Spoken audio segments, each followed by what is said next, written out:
and they will join us as they are able. If we get our agenda approved and if we get as far as Rich's report without him, we will just jump past that and grab that when he's available. So welcome everyone, and I would call to order the Board of Education meeting for Monday, January 23rd. And as always, please join me in the Pledge of Allegiance. I pledge allegiance to the flag of the United States of America and to the republic for which it stands, one nation under God, indivisible, with liberty and justice for all.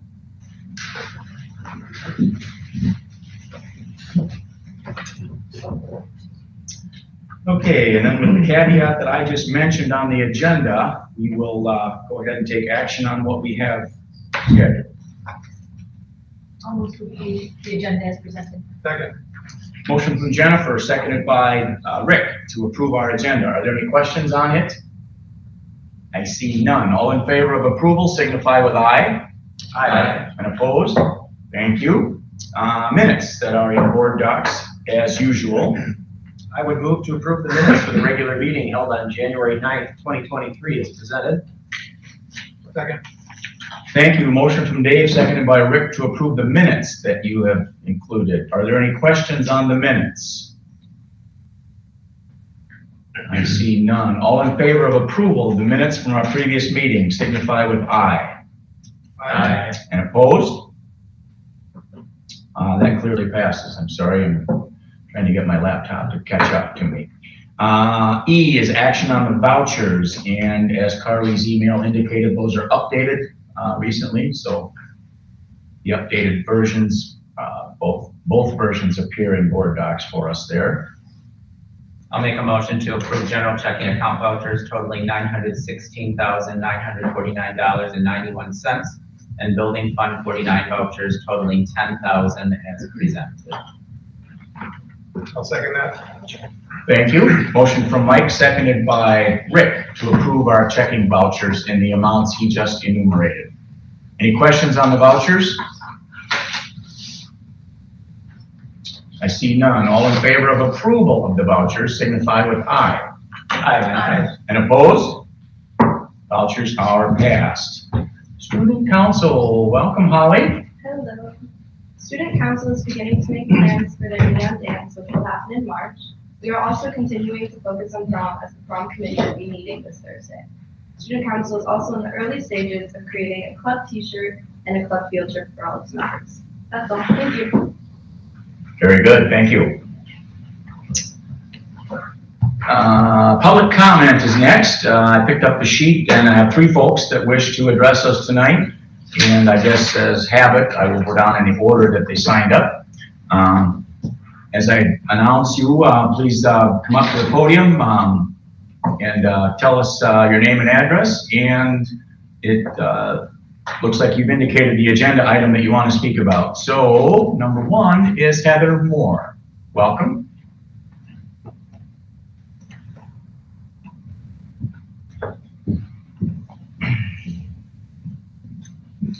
Hi, my name is Heather Moore. Many of you all know me. I am a parent of a 2nd grader and a 4th grader this year.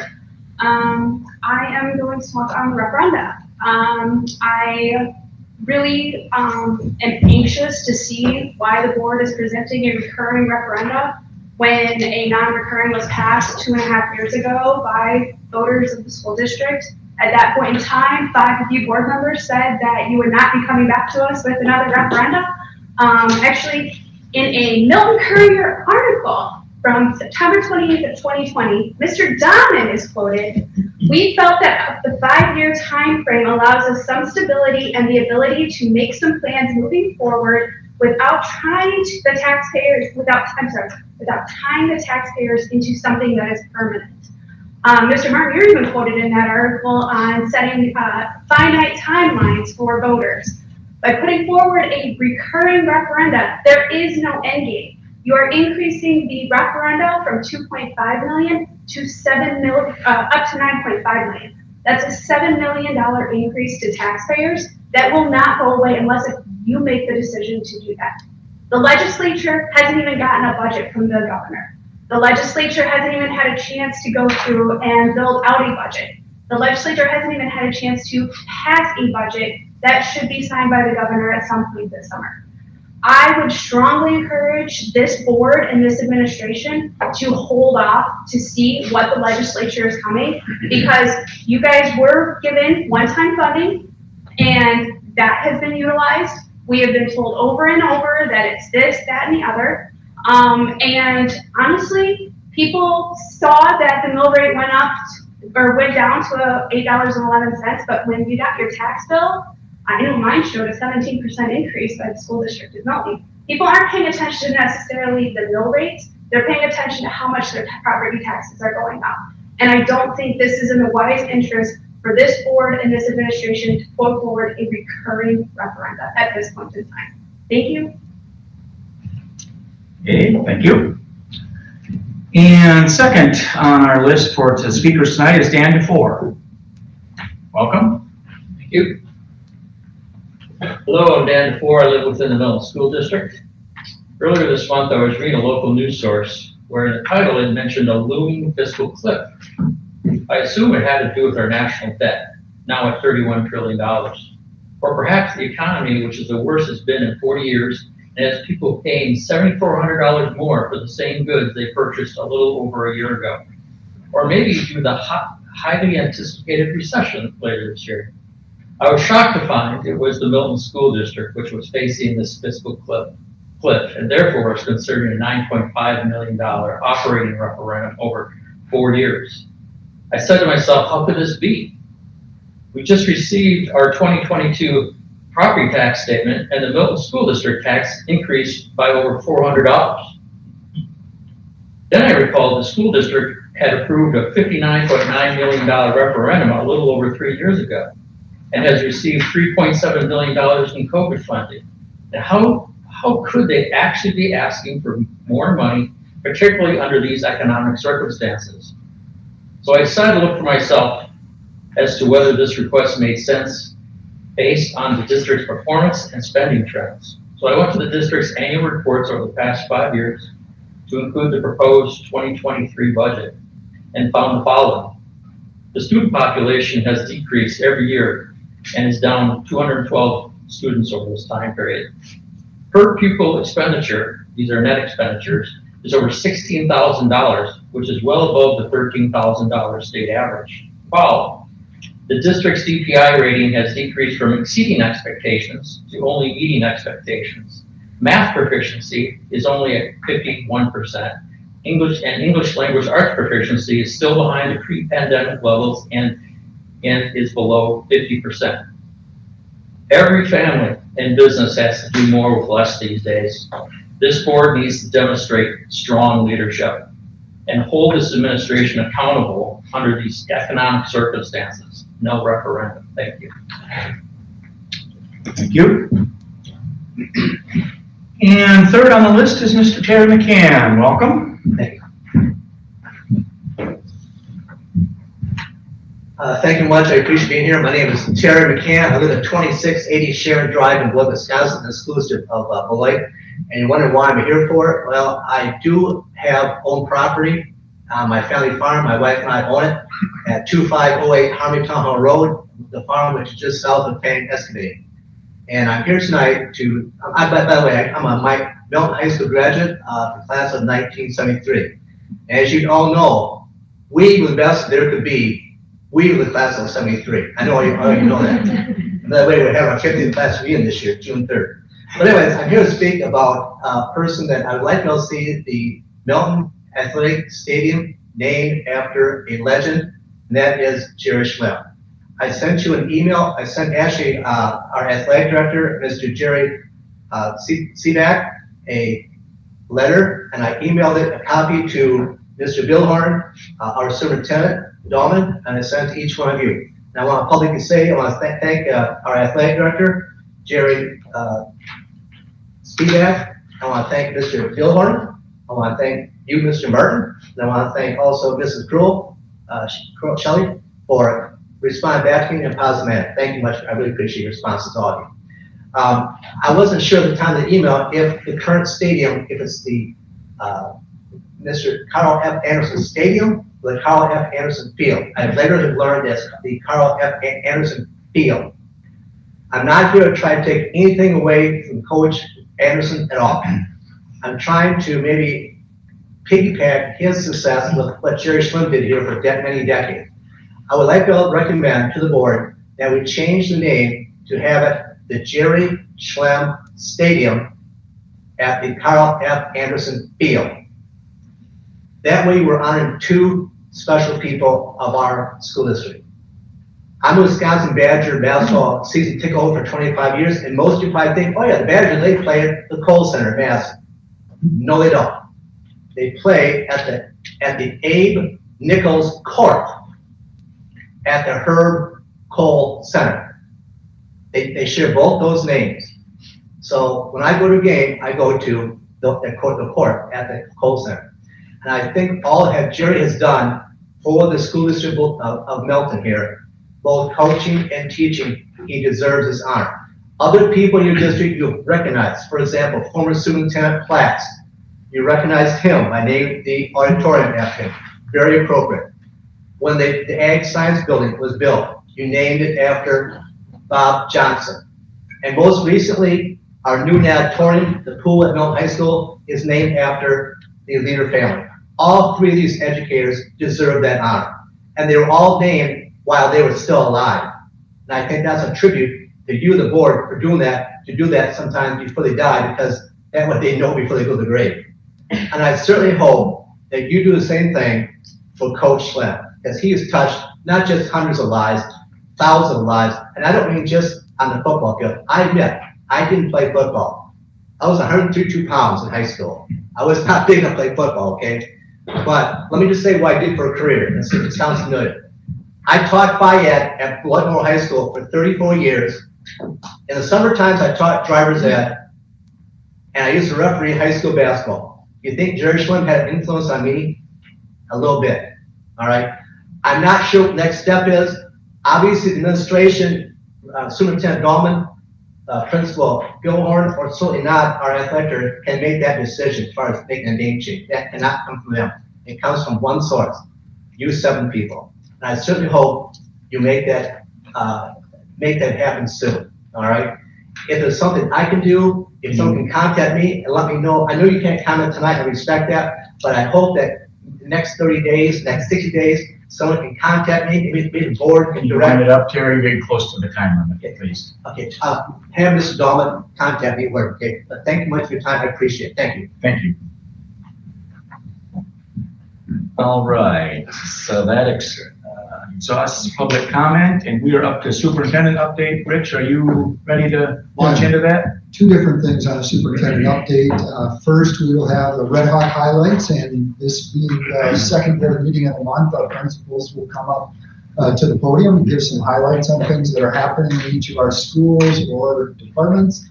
And then the second agenda item, when that's finished, there are some highlights from this past week's State School Board Association conference. So I'll speak to a highlight from sessions that I attended, and if board members who were at the conference can speak to some things that stood out for them.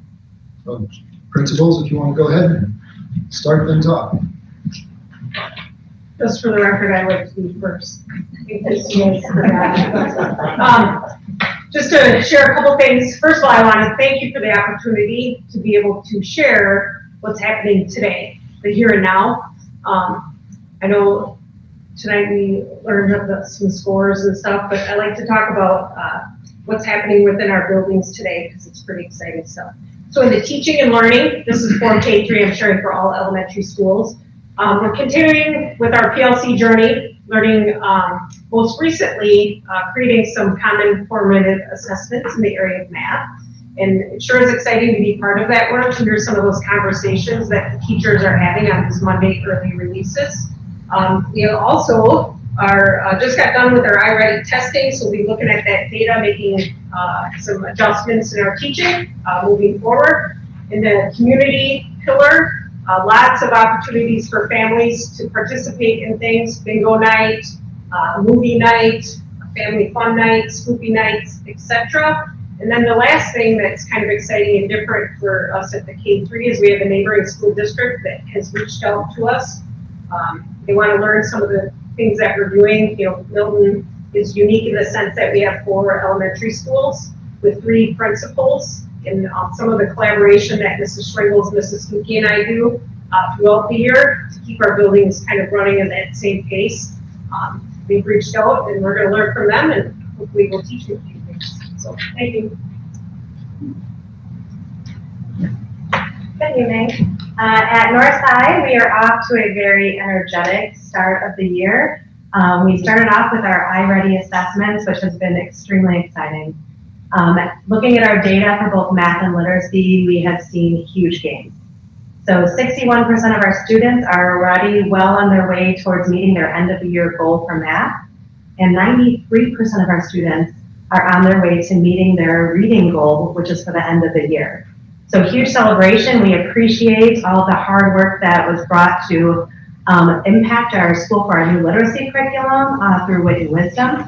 Our teachers finally have the same common resources to use to collaborate on during our PLC time, and the data is really showing the gains.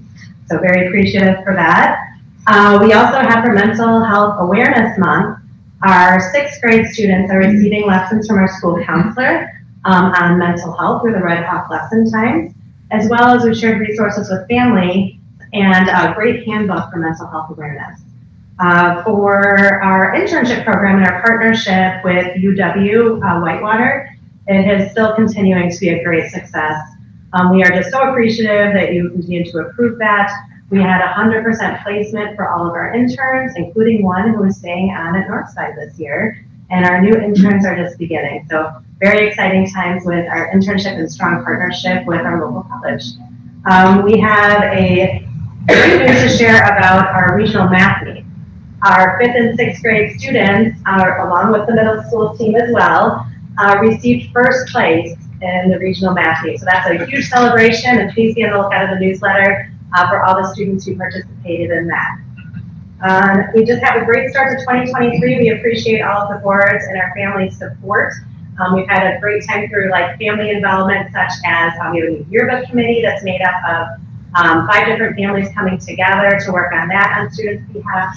We also just had a family fun night last week with an excellent turnout, probably our highest post-COVID. And we just continue to increase our communication with families and strengthen our partnership. Thank you all. Can I ask you a quick question? Of course. Just a item of clarification. You said 61% of your students are already at their year-end math level today, 93% where they're expected to be at the end of the year there today? Correct. Okay, that's what I thought you said. It's pretty remarkable. So it's the progress toward their end of the year goal. Okay. And it's the highest BLA numbers. I think this is my 3rd year, highest by far. Close to double last year's at this point. Thank you. No problem. Any other questions? Okay, thank you all so Cassie, much. while you're at the microphone, give a quick plug for the volunteer event that we had happening with the I would love to. vet building. Yeah. So I want to also thank the board, the community, the school district. We had a partnership with Milton Community Fund, who provided a grant for the district to take part in a bed build day. So there are options to volunteer just a portion of that day to build beds for kids who do not have them in our district and in our surrounding neighborhoods. We had 53 volunteers sign up in 2 different time slots for just a portion of the afternoon. And they provided, Milton Community Fund provided the grant, SHP came in. Terry Schindler was amazing. He opened up his shop and did so much work even coming in over break. And we made 20 and a half beds for students in our neighborhood. Great job. Awesome. It was great teamwork and a great partnership. So thank you all for supporting. Anything else? No, thank you. Cassie was really involved in the coordination of that event, along with some other people too, but we're really proud of the work that our staff did, and we have a lot of families in need across our district, and the work that they did, providing support for some of those families, so thanks so much. Definitely, thank you all. Thank you. Yes, to follow up, thanking Kathy for organizing that, and we had 14 middle school staff who joined the vet building, and the jokes that still kind of continue about the skills we have added or the things we didn't know we had as a skill set since the vet building. But in the end, it was really fulfilling to be able to provide that for students across our community or local communities. So some celebrations for us since the last time we were here. Our second round of I-Time concluded, and we doubled the amount of students who met their goal for their reward. So 192 students earned the reward. 43 students chose ultimate scatterball. 34 students took a trip to the Milton Public Library, and a shout out to the staff there who offered rotation of 3 kind of exciting things for the kids. And 116 kids chose an ice cream party, and that could have been a disaster scheduled for the last hour of the day on a Friday, but it went off without a hitch. The yearbook at the middle school, along with Milton East, received the National Award of Excellence, and that was advertised recently, but I didn't share that here at this meeting, so that's an exciting accomplishment, led by Mandy Chukendorf and Emily Weinert as our advisors. Cassie did mention the math meet, so the 5th and 6th grade team and the 7th and 8th grade took first place, and we did host it at the middle school, so that's exciting, and we can welcome other buildings or other schools into our district, and it's also exciting when the adults are coming to a space that they haven't seen, and we hosted it in our science classrooms, which is a great space for many uses. The Southern Lakes Anthology, there were 150 submissions from grades 3 through 8, and there were 4 middle school students who made the top 24, so that's a point of excitement. And then finally, using our panorama data, we had 36 students who flagged in the area of needing some work in the 4 main core skills, 4 main core areas, which would be social awareness, social perspective, self-management, and emotional regulation.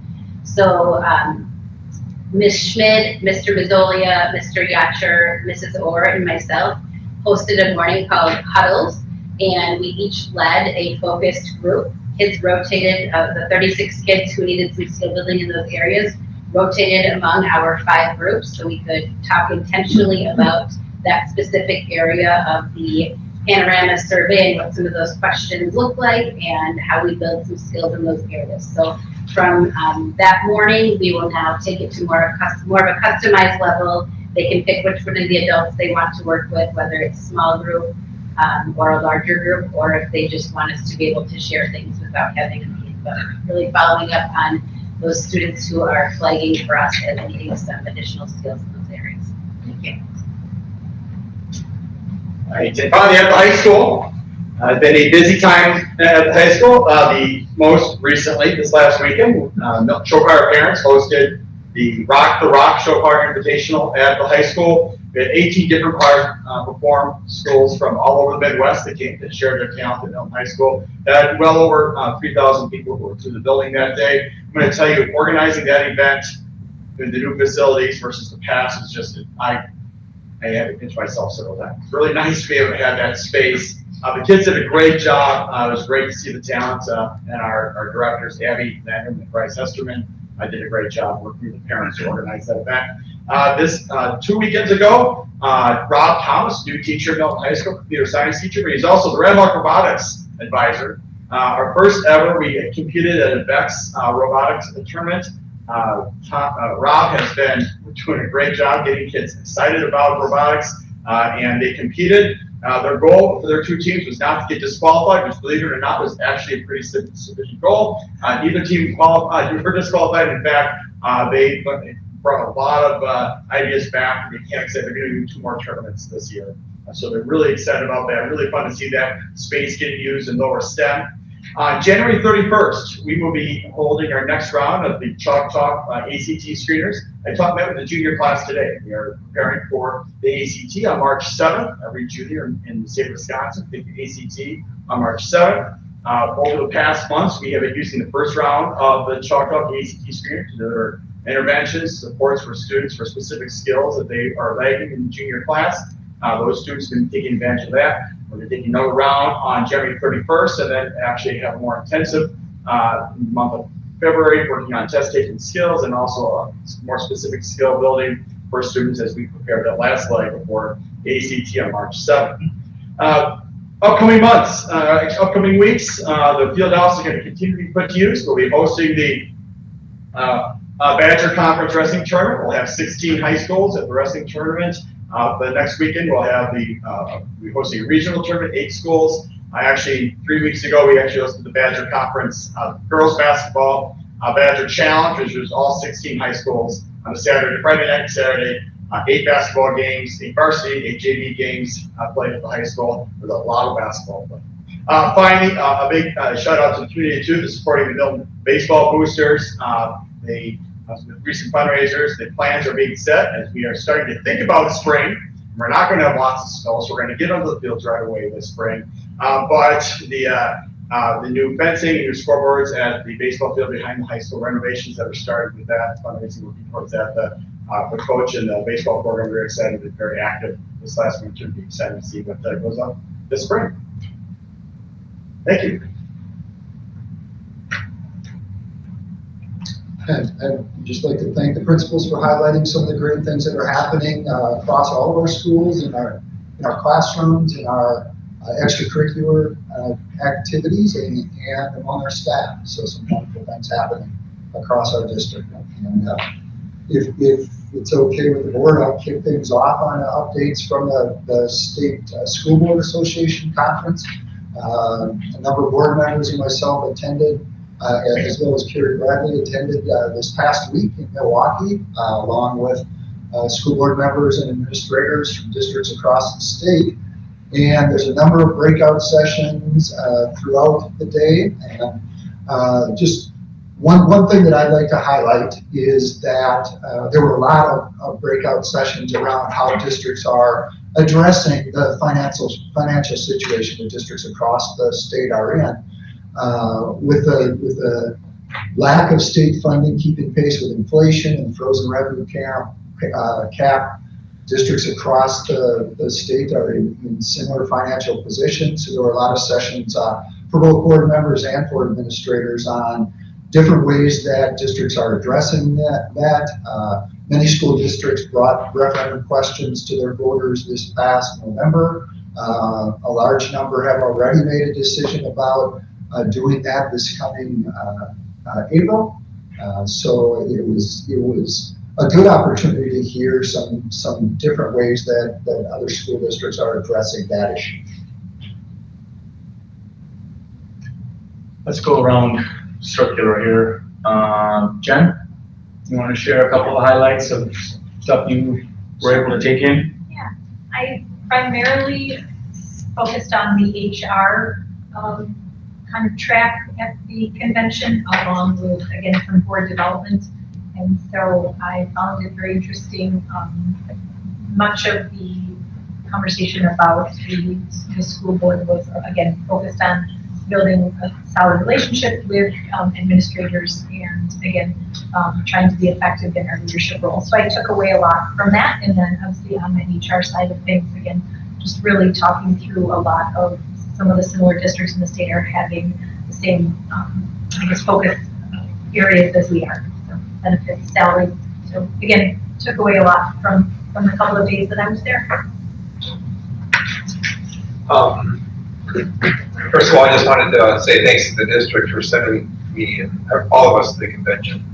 WASB always puts on a wide range of sessions, and I did attend one session regarding the financial oversight that a school board provides for a district. This session had some good reminders about a board's statutory responsibilities and how a board needs to have an understanding of the district's annual budget.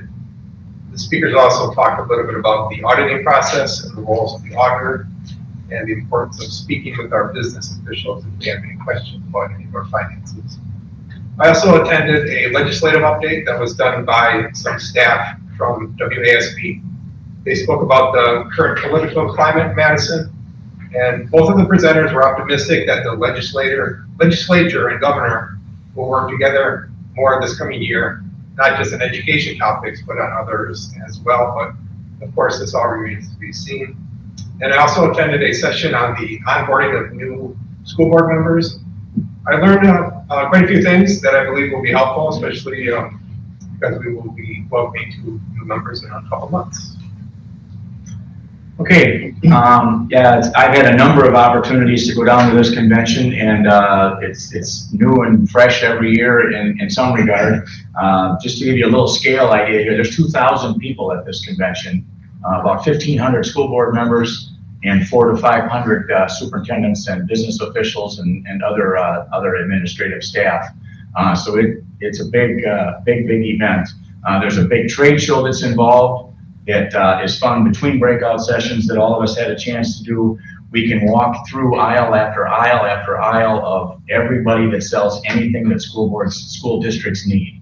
So that's always an interesting piece of it. Specifically, I was able to capture a couple of breakout sessions that were leadership focused, one of which centered around the Stephen Covey training module that has focused on how leadership is evolving from a command and coerce model that maybe a couple generations of businesses have used to a trust and inspire model that they're promoting, and they were sort of highlighting the different strategies that support each of those. So that was interesting. And then a second one I also found interesting. It talked about the 5 voices that any particular group has, and specifically that each of us has. We have a nurturer, a collaborator, a guardian, a communicator, and a pioneer. And those have some unique characteristics that when you get in any particular group setting, the focus of that was how to pull the best out of everybody that you're working with, no matter which of those characteristics that they would want to manifest. So I found that real interesting. And then I was able to go to a couple more that were specific on referendum planning, implementation, research, and a lot of that stuff. Because as Mr. Dahman indicated, lots and lots and lots of school districts are in the same point in time, if you will, with the finances, et cetera. So it is the other thing that's really valuable down there is to be able to talk with board members from other parts of the state and kind of see what their challenges are. And I guess I could say that they have the exact same challenges we do in different aspects and different time frames and whatnot. So very, very valuable conference. John? Like everybody else mentioned, the tons of great sessions. I think I counted over 100 sessions total. Problem is we only had 12 time slots to pick these, so they all do have handouts that we can go back to and pull at any time, which is good.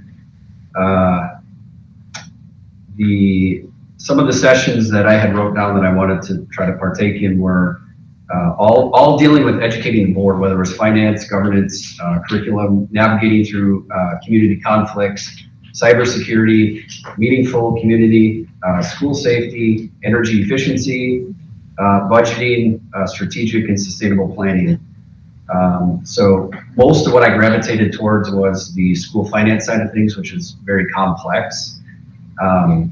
I could probably attend 8 sessions every day for a couple months and maybe start to figure it out, but they were all pretty good. One of them that I really liked was called Pay Your Staff, Not Your Insurance Company. They had 3 different local school districts there that showed us how they were able to decrease the payments to the insurance company and put more money in the pocket of their staff. So I do look forward to working with the committee on that and our admins on getting creative in that. A couple takeaways, as Joe mentioned, the sessions were good, but it was that time after or during with different board members across the state. Tons of great information. I've had a couple reach out already. So great event, very informative. So Wonderful. Okay, anybody else with questions relative to that or Mr. Dahman's report? Hearing none, we'll move on. Curriculum report is next. Shell. We can both do it. Okay, we met on the 12th. Mr. Ruggles gave us some curriculum updates, and Kelly Jones was also there from Northside. She gave us an update on wit and wisdom at Northside and how that's going along. Went through some thoughts that students are having in the different grades, which were very positive. Teachers are finding it challenging, rigorous. They like the reading and writing combination. Also there that integrates other components of the curriculum, especially social studies with that. And I do feel like they're feeling the same at middle school, finding the same challenges, same different things going there. The winter screener, which we've talked about already, was 92% on track to achieve typical year's growth with their iReady scores. Last year, they were only at 77%, 2 years ago, 38% during COVID, so they really made some gains there. The staff and kids and paras are all learning how to differentiate. They meet regularly through committee meetings, how to pace their lessons, time management with choice, so they still have choice reading, small group reading, iReady reading, how to deliver while making data-informed decisions. And they spoke on, am I allowed to talk about Mr. Nelson and his award or whatever he's gotten, the certification? Wisdom Professional Development Fellow, okay, and they've also been working with Stoughton Middle School and different things, so they're getting input from other people. But again, a lot of positives with both of them. The question was asked by Mr. Hoffman just about the report card score, where the gaps are, and they were continuing with deep dives and looking at the resources, how's instruction being given, how strong is the universal instruction. There's one thing in saying they've done it, are they doing it the same way, the same, delivery, that type of thing. They're also looking at extensions for enriched kids, for enrichments.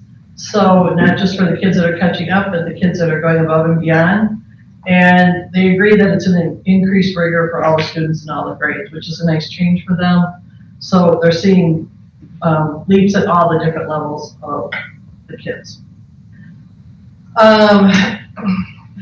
We don't have a lot of iReady data yet because they're finishing testing, which they're probably doing this next couple of weeks, just with being gone and vacation and different things like that. The next step will be looking for curriculum innovation design cycles, 6-12 math next year, and then K-5 in the following year. Finding the right resources that fit with our kids and fit with our teaching philosophies and things like that. The second thing we talked about was the 2023-24 calendar. I don't know if you want to talk on that at all. That'll be something we're proposing tonight.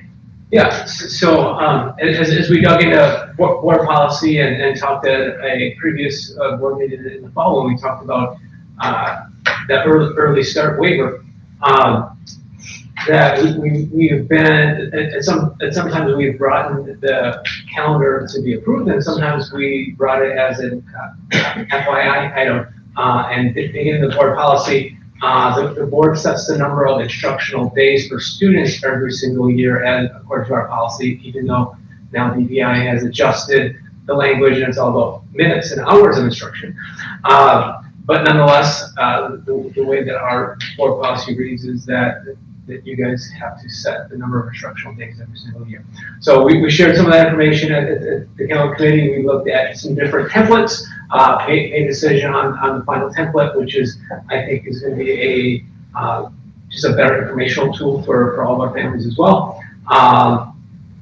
So we settled on that, and then as part of our discussion, we are, because we're approved to start early in August, with our BPI waiver, we're able to add another instructional day. That's not adding any more days to our teacher contract. We're taking one professional development day from the beginning of the year and turn that into a student instructional contact day. So we would be setting our instructional days for next year at a total of 178.5. Okay, so I make a motion to move to approve the setting the number of student instructional days at 178.5 for the 2023-24 school year. This equals 1,117 hours at the K-6 level and 1,191 hours at the K-12 level. I'll second. Okay, motion from Shelley, seconded by Jennifer, as you just heard, to set our instructional days and the correlating hours at each of the grade levels. Questions on the motion? So, Ryan, so the waiver was approved? It was approved, yes. How many days did we have this year? We had 177.5. Okay. Thank you. Yeah. And just one thing to add, that 0.5 that was both last year and this year is the very last day of school. We do a half day with students and then staff have the second half of that day to get report cards finalized, do some closing out of some things in their classroom.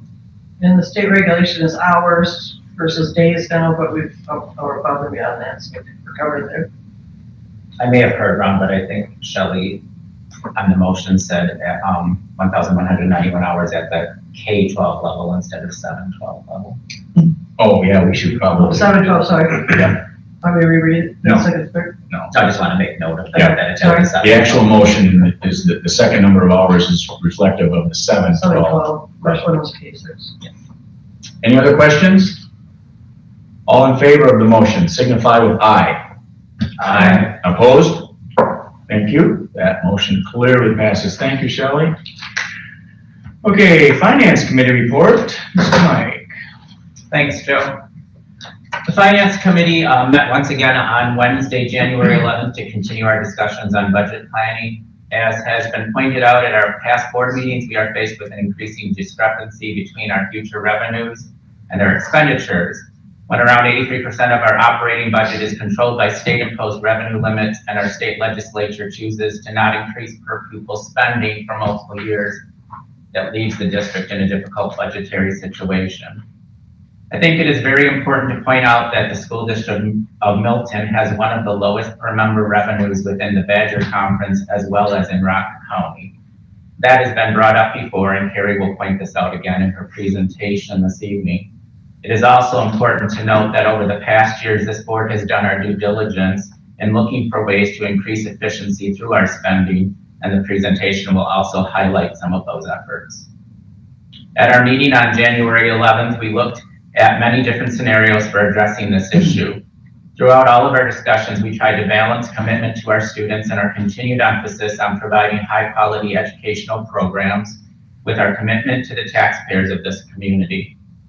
We've come up with a solution that I believe addresses both. As will be pointed out, the proposal predicts a mill rate that is quite steady for the next 5 years and is also below the average mill rate from the past 10 years in the district. Finally, I'd like to point out that it is the duty of this board to plan for the financial needs of the educational programs of the district. This board does not establish the system by which education in Wisconsin is funded. No public school board in the state of Wisconsin does. That is established by the state legislature and statutes. The Finance Committee's recommendation is just that, a recommendation. It will be voted on by this entire board, and if approved, will go to the vote of the members of this community. That's how the system of local control works.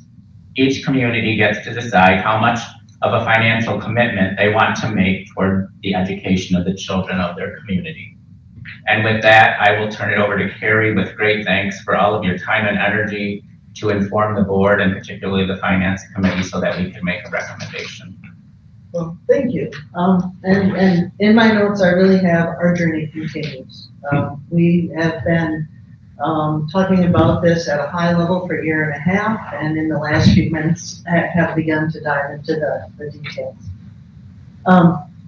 I also want to express appreciation to the board and the committee for your level of engagement in this topic and in the discussions and as we look at solutions. Our last committee meeting really is evidence of level of this engagement, and I'm eager to share the results of the process with you. Mike, you are very well spoken, and as many of your other board members are on this topic, and I really appreciate the engagement and understanding and the time investment that y'all have put into this topic. So you typically express appreciation for me, and now it's my turn. As our journey is kind of coming to the next stage here to do that. So thank you for letting me do that. Before we dive into the scenarios that the committee considered and the one that they created and landed on, we're going to start with that higher level data piece, as we have with several of these other presentations that will lay some of the groundwork that you were referring to, Mike. And we are going to have Rich start with that while we're considering this topic. Yeah, I'll share some information before Carrie walks to Carrie and the Finance Committee members walk through some of the different scenarios that we talked about. Carly, if you want to go to the first slide there. And this speaks a little bit to what Mike had shared, that the school district's policy 6210 is around fiscal planning, and it highlights the responsibility that the board has to provide fiscal management for the school district and plan for the financial needs of our educational program, and striving toward maintaining both short and long-term projections of district financial requirements. So that's the work that's been happening. Additionally, in that policy, it's not all listed there, but it also directs the Director of Business Services, Carrie Bradley, to maintain cost estimates, to do long-range facility planning, to anticipate revenues, and to report serious financial implications. So that's the work that Carrie has been working on with the Finance Committee and the board over the last few months. She's been talking about, as we've shared, other districts across the state are, talking about the pending fiscal cliff. We've shared information about that over the past few years, as we've seen this gap between revenues coming from the state and inflationary costs increasing.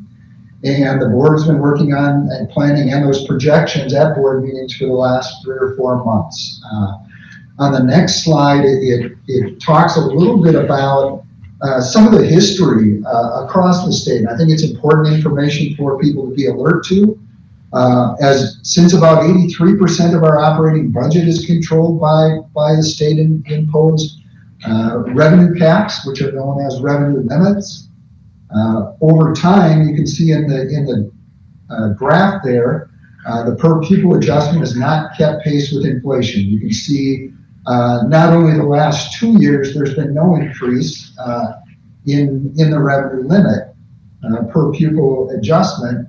But if you look back to the start of that graph, if you go back to the 95-96 year, from there through 2008, 2009, you can see that the state had a system in place that had regular increases to that per pupil revenue limit, that per pupil adjustment, to keep pace with inflation. School districts, like everyone else, have inflationary costs to keep up with. That model worked pretty well, not only here in Milton, but across the state. You can see there that provided a uniform public education revenue, so that there weren't large differences from one district to the other. Districts across the state were seeing that per pupil adjustment. Since that 2008, 2009, and beginning in the years after that, K-12 public education funding hasn't come close to keeping pace with inflationary costs, particularly in 6 of the last 8 years, where there wasn't any increase to that per pupil adjustment to the revenue limit. So school districts are dealing with that issue. Many of them have been asking local voters for funds to avoid significant reductions and to keep up with inflationary pressures, not just on staffing, but in other areas across our district. If we go to the next slide, the next slide kind of highlights what was just shared in that last slide. If you look at the data that's displayed, the 2 lines in this graph, the darker colored line is the state of Wisconsin, the lighter is the United States as a whole, and it's a comparison of per pupil spending both in Wisconsin and across the district. So that is pre-K through 12th grade spending per pupil, unadjusted for inflation.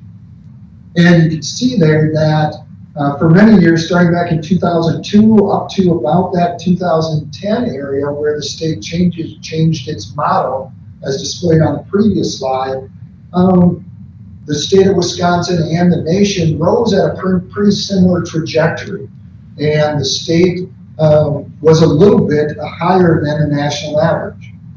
You can see the significant drop off around 2010, 2011.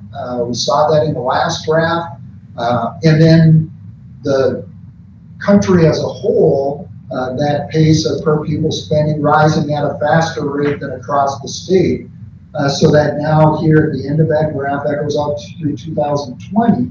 So that was prior even to the last 2 years of frozen revenue limits across the state, which have even more grown that gap.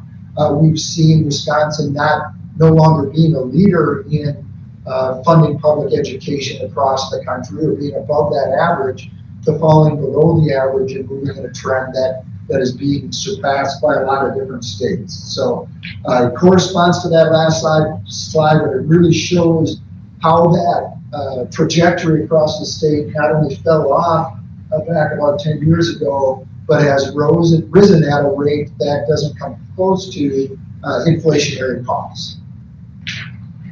Earlier, we shared that comparison between our school district and other districts. We look at both the Badger Conference, and you can see the different Badger Conference schools listed across this slide. And in a minute, we'll get to the next slide, which is a comparison with other Rock County schools.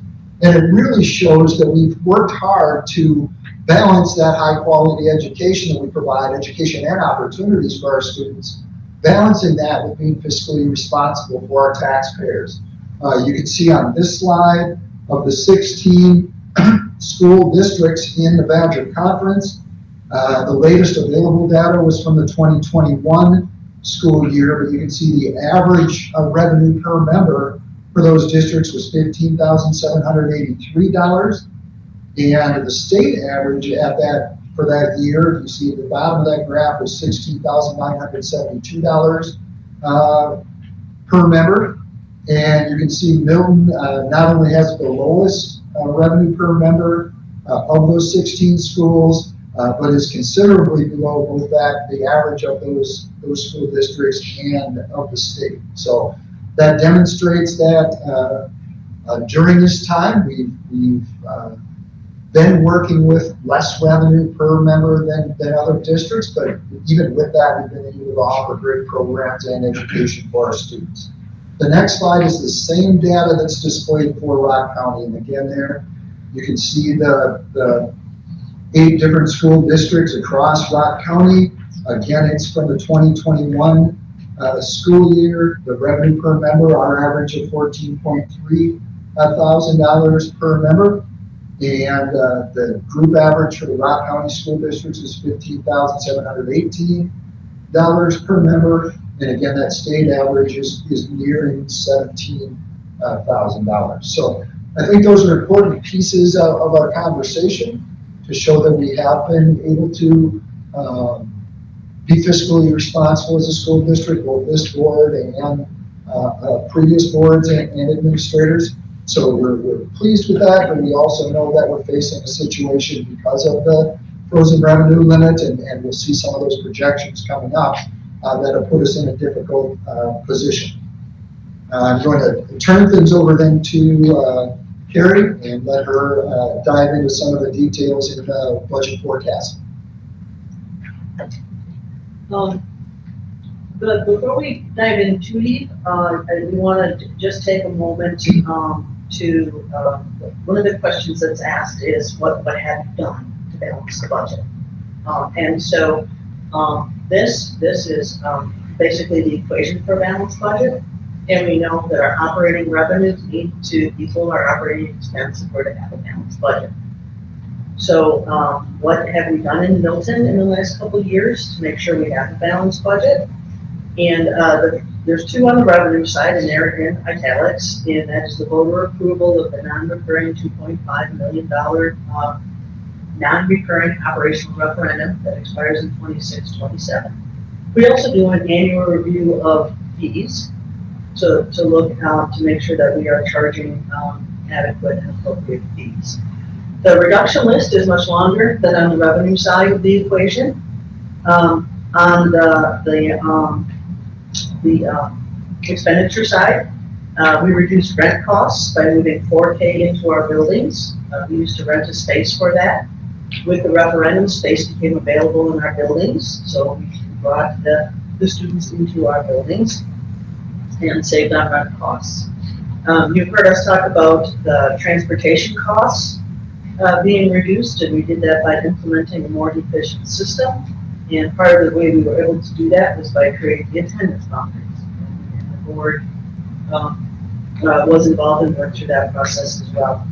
We also redesigned the teacher compensation model to remain competitive, but yet improve sustainability. Annually, we work to align our staff to student enrollment or ratios. And then annually, we review and look at making adjustments to employee benefits to remain competitive and to improve sustainability. So that's a short list of examples of some of the things that have been done that promote on the expenditure side the idea of sustainability, working to be more efficient, yet remaining competitive so we can continue to provide the programs that we provide. And then on the next slide, you've seen this before, and it's coming back again, but instead of 2 slides, it's condensed into 1 slide. And when the committee met, one of the things that we looked at was that district mill rate history. You remember last time we had criteria that were discussed, or priorities that were discussed, and one of them was around this historical mill rate, historical range. And so you can see that our mill rate, or rate per thousand of equalized property value, which we're going to say again is a district level rate, not an individual tax bill rate, has ranged from $7.81 to $9.26.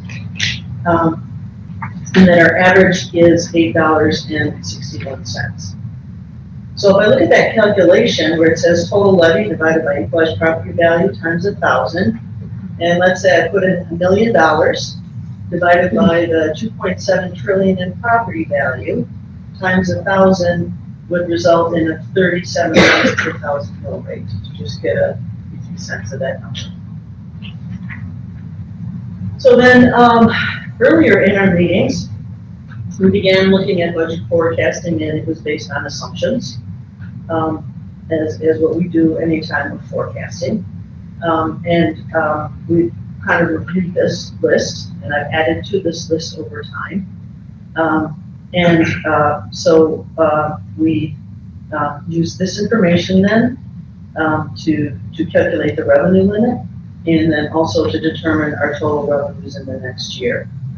One of the things that is impacting those revenues is that our current year's budget, as we said in the fall, has over $900,000 in one-time funds. So we know that those one-time funds will need to be replaced. For projections, for FTE projections, we kept enrollment flat for clarity purposes and to see the impact. We know that we have new increases. We don't know exactly what they are, and we didn't want to skew the data. We also looked at a scenario then where what if our expenses go up by 3%? What if they go up by 5%? We identified that we have that current non-recurring referendum that's going to expire in 26-27. That the debt levy that we did for prepayment of $3 million is removed from the forecast, and that would be an annual decision the board could choose to make again in the future. But at this point in time, we are doing it this one time. And then also, the tax levy is flat for private school voucher program as well. So the goal is to minimize moving pieces, if you will, but yet come within ranges that we're comfortable with as we move forward. So that's the information then that was used to build the table that you've seen several times on the next page. And this table is describing budget planning scenarios. So you can see in the top left corner, that is our current Fund 10 revenue and expenditure budgets. And we have that 0 per FTE, or that per pupil adjustment. Then the first column looks at several revenue limit scenarios. We talked about what if it stays 0, what if it goes up 125, and what if it goes up to 50. And then those values over time were used to calculate the Fund 10 revenue. And you can see in 26-27, that the revenue drops off, and that's when the non-recurring referendum is dropping off as well. So then the next column takes our current year expenditures times 3%, and this is just a table with straight up math. And so it was current plus 3%. And then we compared our anticipated revenues and anticipated expenditures at 3% to get the 3% shortfall column. And then did the same thing with 5%. What if they go up 5%?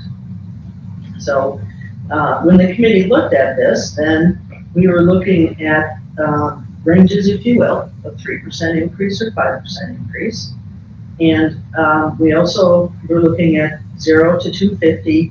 And so if I look at the overall range, if I go to the 3% shortfall, 250 a pupil, which is the more favorable circumstance.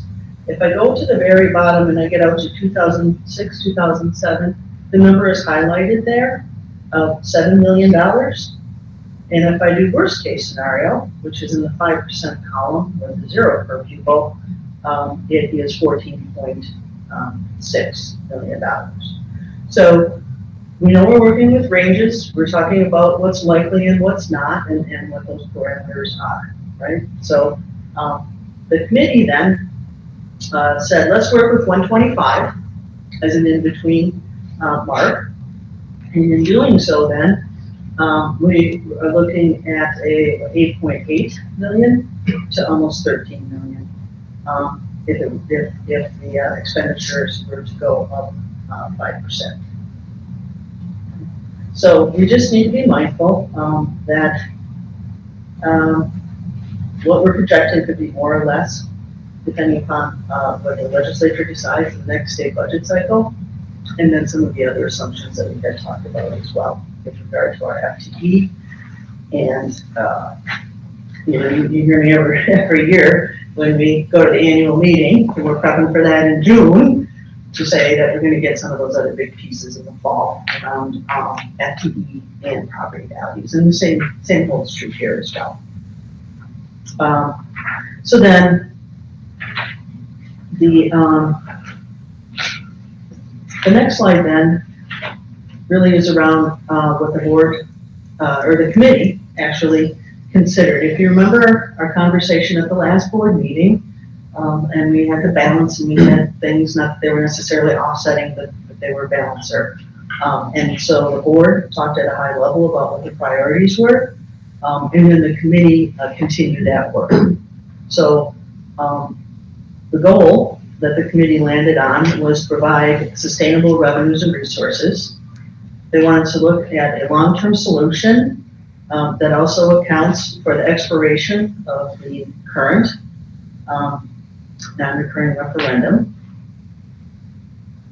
The goal was to maintain and sustain our current educational programs rather than enhance. If you recall, we talked about, do we want to maintain and sustain what we have, or do we want to enhance?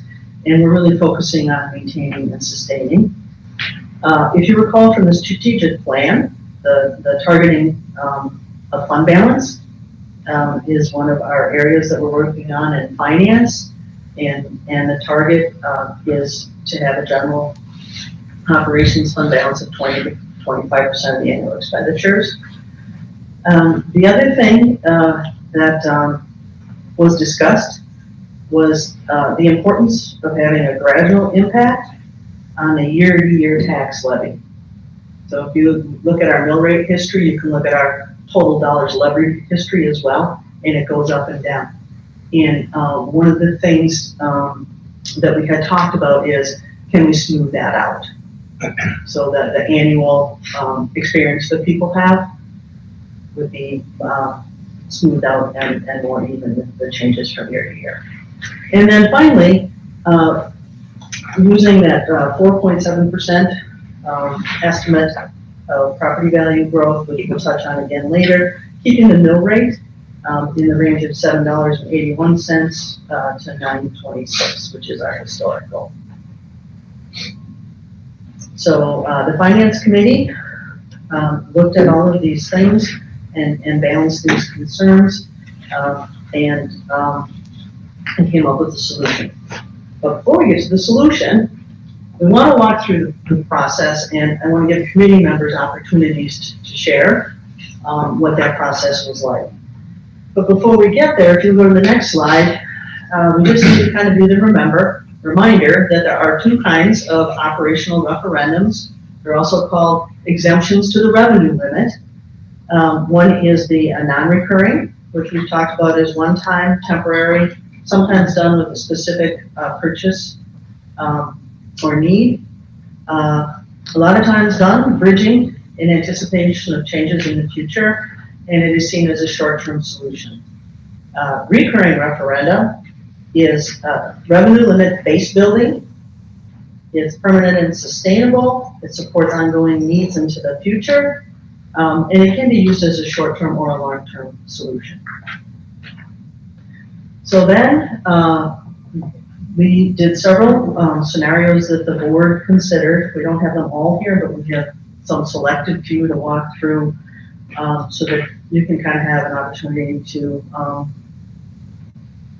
share how they met the criteria or the considerations that were identified and whether or not they were a viable or a solution to land on.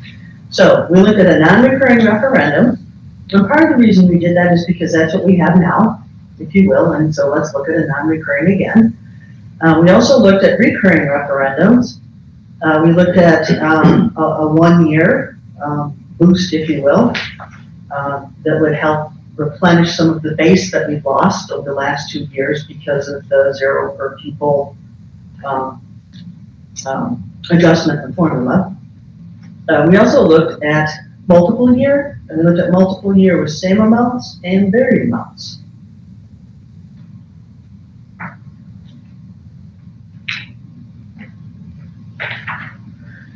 So the next slide is just graphics of what I've been speaking about. So some people process the topic better when we talk about with the picture. And with a non-recurring referendum, you can see with the first illustration, the blue bar is where our base revenue is at, if you will. It's not proportional because it wouldn't fit the space we have divided. But if the blue box is the base, and we did a non-recurring referendum for 4 years, you can see the 4 orange boxes.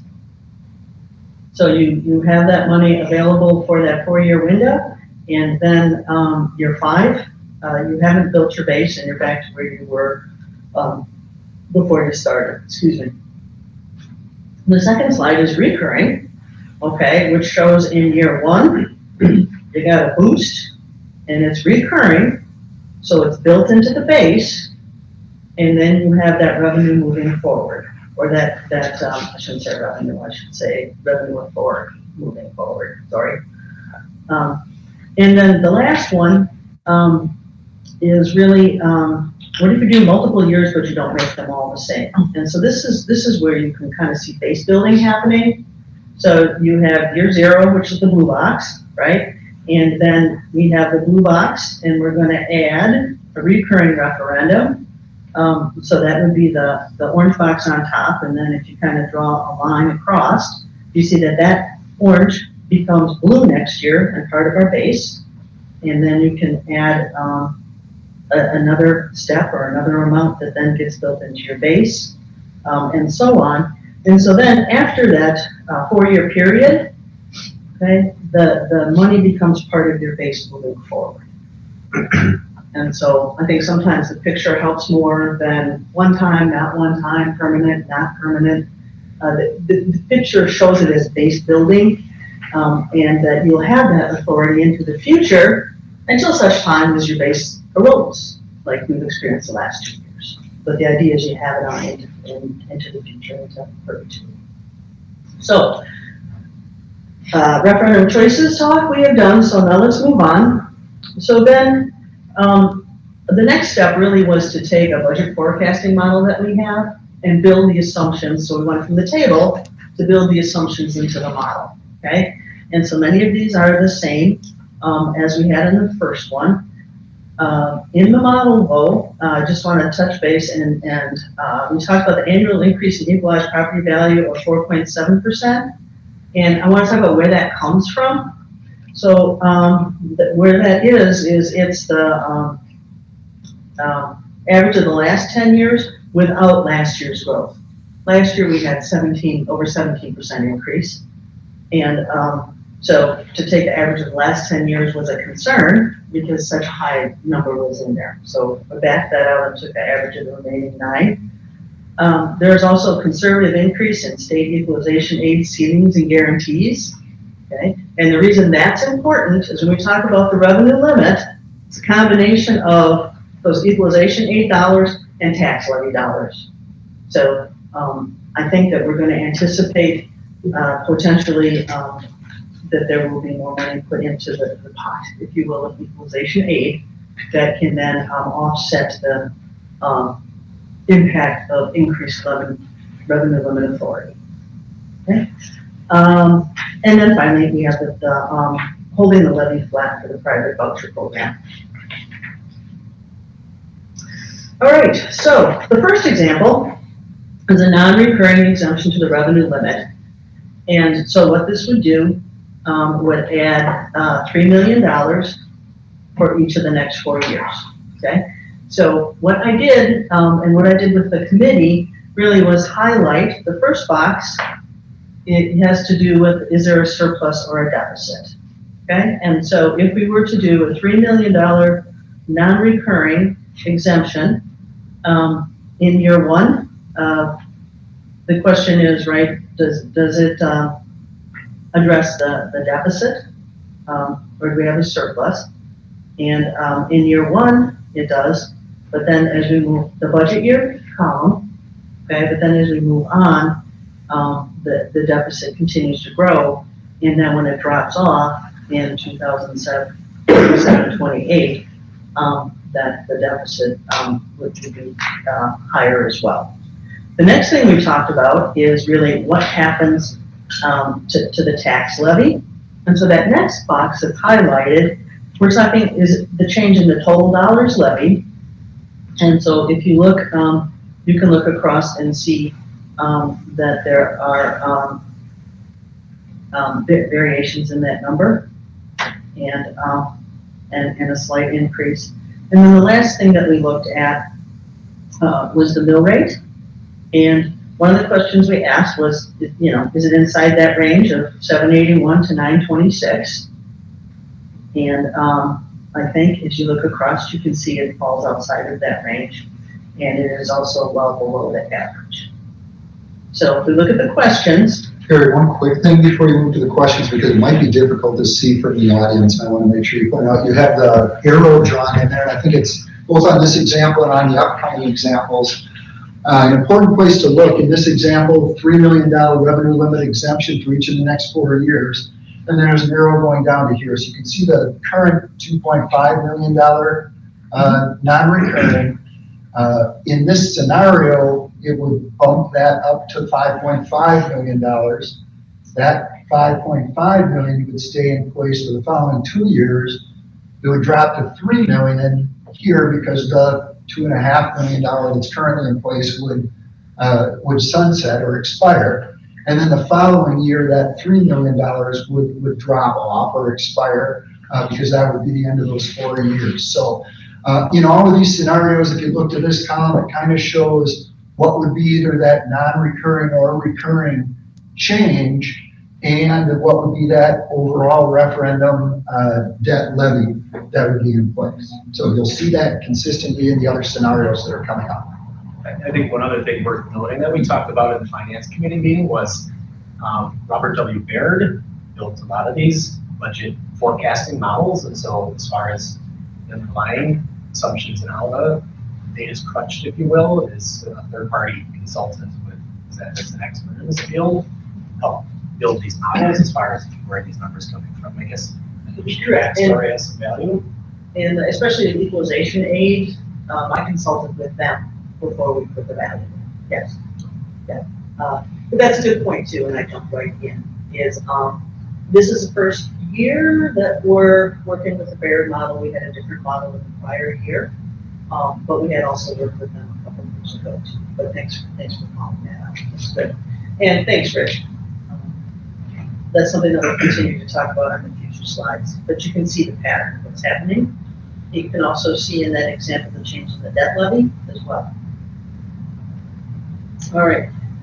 So if we go to the questions, and I would invite committees to share. But the first question really is, does this maintain programs in a sustainable manner?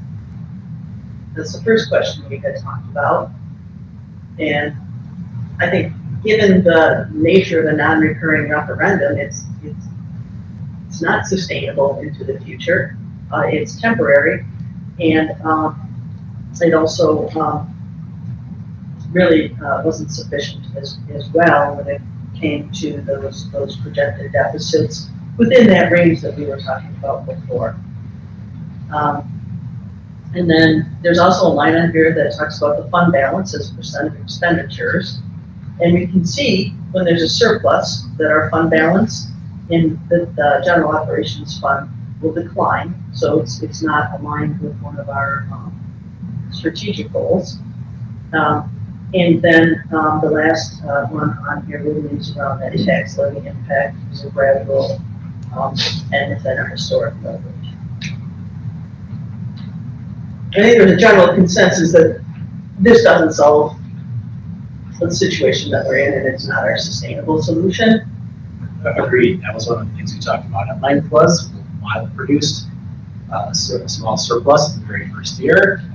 We ran deficits after that and an entirely exhausted fund balance in a number of years as well. So while a solution, not a sustainable or a viable solution, was I think the consensus of the discussion. All right, so then we said, let's look at recurring, let's look at base building, let's look at building back our base and having base revenue into the future. And so, as we had talked about, a recurring exemption to the revenue limit would put the funds into our base. And so to start out, the question we really asked was, what if we add $3 million to the revenue limit exemption for 1 year and kind of boost the base, if you will, to recover and then move forward. And as Mr. Gowan pointed out, I do have a very light line, right, that takes you down to the second from the bottom line, and you can see the $3 million reflected there. In addition to the existing 2.5 million, and then the debt levy, those are our principal and interest payments that are scheduled. Okay, so again, we then looked at, is there a surplus or a deficit? And you can see that it gives us a boost, but that boost does not carry us into the future. As a result, you're going to see the fund balance shrinking in Fund 10. And then also then, if we look at the total dollars levied, they're similar until you get to the non-recurring referendum dropping off in 26-27, and there's a pretty significant drop. And then you can also see the mill rate again is going to be outside of our historical values, and again below the average. So, question asked: does this maintain programs in a sustainable manner? Does not. Does not. It does not keep us within our Fund 10 target, and then the total levy impact gradual and within our historic mill rate, and as I said, it's not within our historic mill rate, and there will be slight up and potentially big down, if you will, in that the total levy impact. Did you wish to add anything else on that one? No? Hitting all the highlights? That committee meeting was much more engaging than this is, but that's okay. Oh, I'm I engaged. appreciate you letting me run with it here. All right. So, the other thing we looked at is what if we do, since 3 million boost in 1 year isn't enough, what if we look at that $3 million and do it each of the next 4 years? So this is where it's especially important to go then to that bottom section that Rich pointed out, okay? And you can see in our current year, we have the 2.5 and for the non-recurring and a debt levy of 7.2. Then you can see that in the budget year or the upcoming year, we would have 2.5. We'd add that 3 million as a recurring, and then the debt service is around 4 million, okay? So that 3 million then follows us into the next year, and then we could add 3 million on top of that, okay? And then you can kind of follow the pattern. So when you look at that example, and we look at the surplus deficit box, okay? We no longer have a deficit showing, so that would give us more of a buffer if we end up in the 5% world rather than the 3% world in our estimates.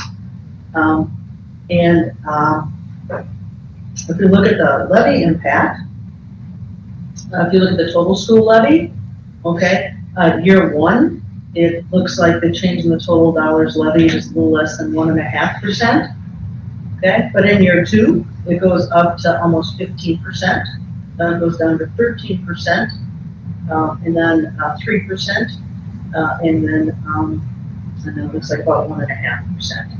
So the total levy is doing a little bit of the roller coaster that we had talked about wishing to avoid. And then also, I think if you look at the mill rate though, we're awful close. Yeah, it stays awful close to within our historical values. And I think here, just kind of echoing the commentary we had, the target balance of the target percentage of the fund balance of that 20 to 25% range. This is obviously well in excess of that. And while it's certainly fixed deficits, it's by and large more than what the projections suggest it would be. So it was good to see different levels of what happens if we do this, what happens if we do that kind of thing. But I think the committee dismissed this as really not plausible, just like the prior ones that we do as well.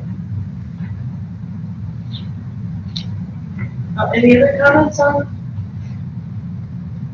There's one thing that I want to point out on this. On that first question, it talks about, does this maintain programs in a sustainable manner? And with this model, the $3 million increase each year for 4 years for that total of $12 million, while it would be sustainable through the end of this scenario, one of the things that the committee talked about is, do we want to bring something to the voters that maintains programs or allows enhancement of programs? And the committee kind of landed on that maintains programs. And we have a lot of good programs and opportunities for students in place. We aren't looking to have additional funds to expand those things. This option would allow us to have some slight expansion of programs, but the committee said that isn't one of our goals here. It was to maintain. So when we look at this, while it would allow us to enhance programs, if that goal is to maintain rather than enhance, this maybe is asking more of the taxpayers than we would need to maintain our programs.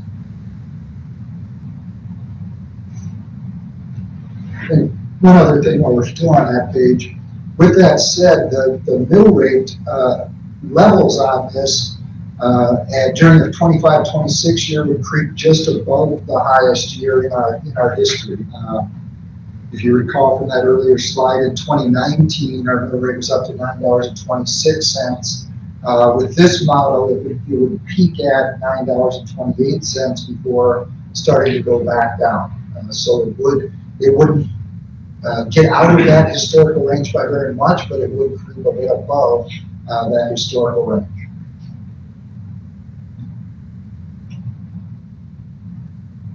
I just remember the discussion being too, and you mentioned this, Carrie, is there's a lot of not volatility, but the mill rate and the percent change just fluctuates much more in this model. And so that's why we said it wasn't something that we thought was going to be viable. Yeah, just to highlight, I think I said it, I'm gonna say it again. If you look at the blue column, 22, 23, although our mill rate went down, our total levy went up 15%. This would result in our total levy going up 1% next year, and then 15% in 24, 25. And if I just do the short version, right? So I'm looking at almost 15%, not next year, but the year after. Just to further add details to your point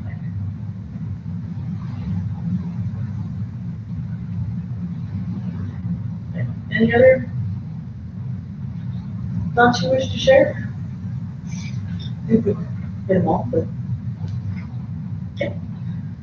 All right, and then the last option that we're looking at is doing a recurring referendum over multiple years, but not the same amount every year.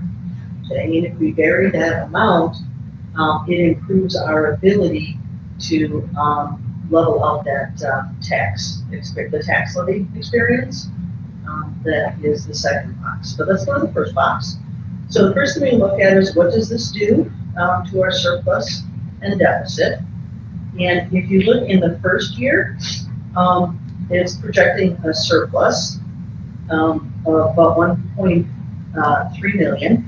Okay, but then that looks like it declines then over time. And then the second one to look, but it's still base building and we're still in the blackout multiple years there. And then the next one would be to look at that total school-based levy, okay? And so as I said, if you look at the blue one, our levy went up 15% this year. And then this is targeting closer to 6% for next year.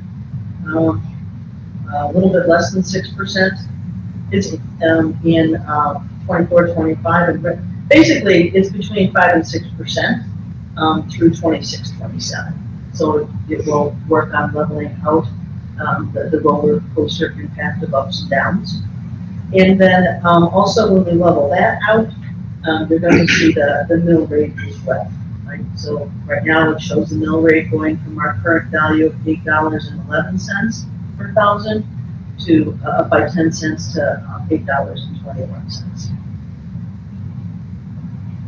And then it's projected to increase in the future. But remember, that is using the 4.7%. So I believe that we see this as a long-term solution, or the committee saw it as a long-term solution. It addresses future concerns. It works to build our revenue limit base and promote sustainability. It also provides for when the non-recurring referendum drops off. And as I said, it kind of levels out the year-to-year total levies dollar change. And it is within our historical mill rate. And I think our average was 861.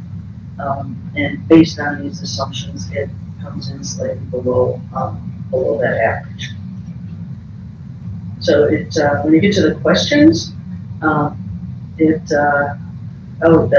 kind of checks the yes box, if you will, to all of those questions that we had talked about.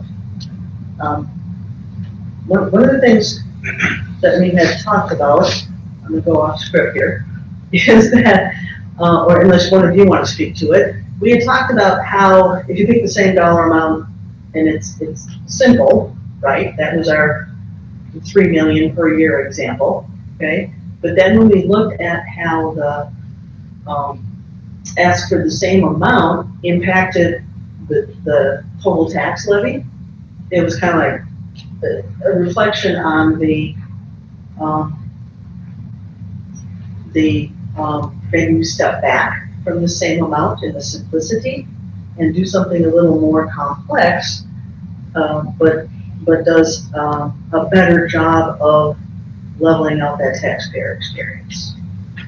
So, that's kind of what I saw, and actually I kind of went through that whole process myself. Where we ended up isn't where, right? I'm just gonna jump there, but again, but this solution then, like I said, checks all the boxes, really, and it works to build that base. And we're doing it over a 4-year period. So, did you want to share any thoughts or ideas?